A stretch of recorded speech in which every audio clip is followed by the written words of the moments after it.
Bonjour tout le monde, bienvenue sur ma chaîne Bonne Informatique.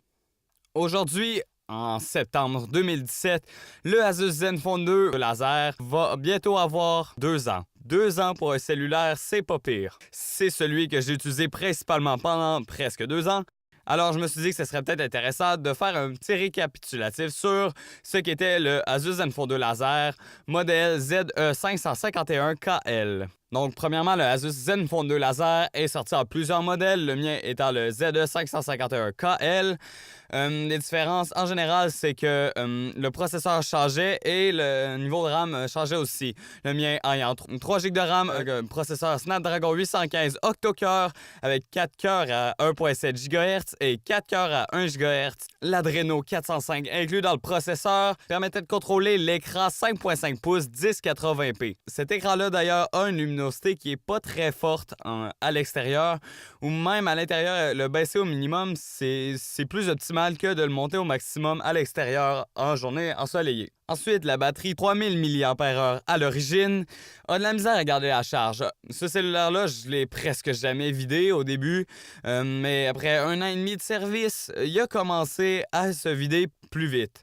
Ça se vide de plus en plus vite, puis c'est une des raisons pour lesquelles je vais changer de téléphone. C'est le genre de téléphone où est-ce qu'il est déverrouillé et on peut mettre 2 cartes SIM, 2 micro SIM, dont une qui va être compatible LTE, l'autre c'est juste de la 2G.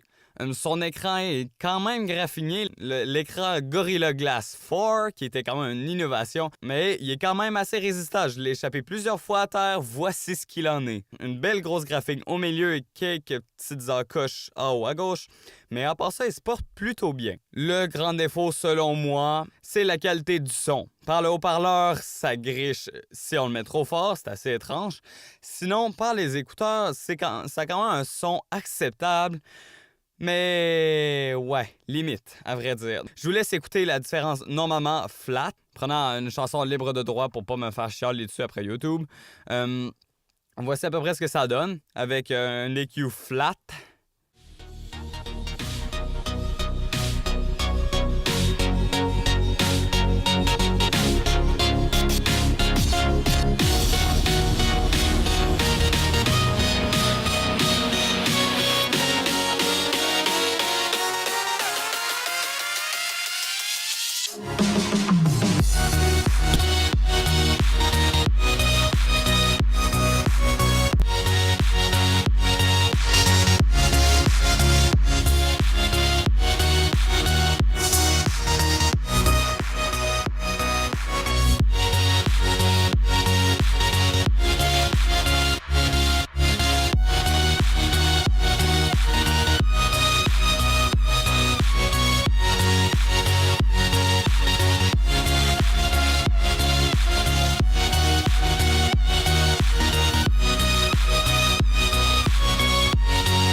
C'est une autre des raisons pour lesquelles je change. Le son, il est pas bon. C'est comme avec les portables Asus. Il y en a certains qui sont très bons, comme le K53E.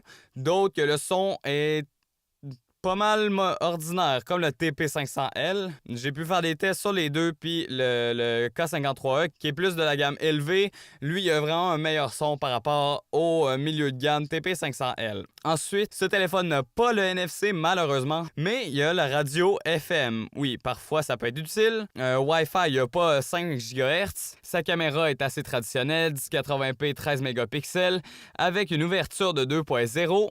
Le laser autofocus, d'où son nom Zenfone 2 laser, et pas exactement double LED, mais 2 couleurs de LED pour le flash. L'arrière en gris imité métal, à mon avis, c'est assez cheap. Puis ça aide quand même au poids qui est quand même relativement lourd, un peu à l'alléger. En fait, ce téléphone qui a été lancé en novembre 2015 aura quand même été utile. Puis il peut toujours être utile avec sa caméra qui peut être mise en mode manuel. Un autre défaut, c'est quand on l'achète, il est rempli avec des bloatware, entre guillemets, les espèces de logiciels un peu douteux. Asus nous en fournit plein. Ça, c'est un des défauts des Asus. Pareil pour le portable TP500L. Il était plein avec des espèces de logiciels dont on n'en veut pas tellement. Mais à part ça, c'était quand même un bon téléphone. Aussi, un des points faibles de ce téléphone, le stockage. De base, avec 16 GB de stockage, le système, ça réserve 5, ce qui fait qu'il nous reste 10 GB pour des applications et tout le reste. Donc, une carte micro SD est à prévoir.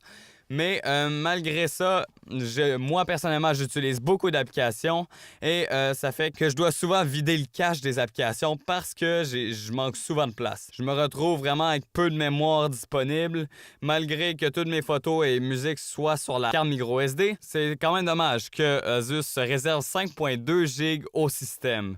Mais bon, on peut rien y faire. C'était une petite capsule sur le Asus Zenfone 2 Laser. Ça a été un bon téléphone pour 2 ans. J'ai pas regretté, pas du tout. J'ai pas vraiment eu de problème majeur avec. Le système est bloqué, mise à jour. On peut pas faire 6.0.1, quoiqu'il y a des mises à jour de sécurité et de performance qui sont quand même encore faisables, mais pas de grande update vers Nougat ou Oreo, malheureusement. Donc, c'est tout pour aujourd'hui. J'espère que vous avez aimé cette vidéo. Si c'est le cas, ben, vous pouvez l'aimer. Sinon, vous pouvez même vous abonner à ma chaîne. C'est magique, non? Alors, c'est tout pour aujourd'hui. Merci, bonne journée.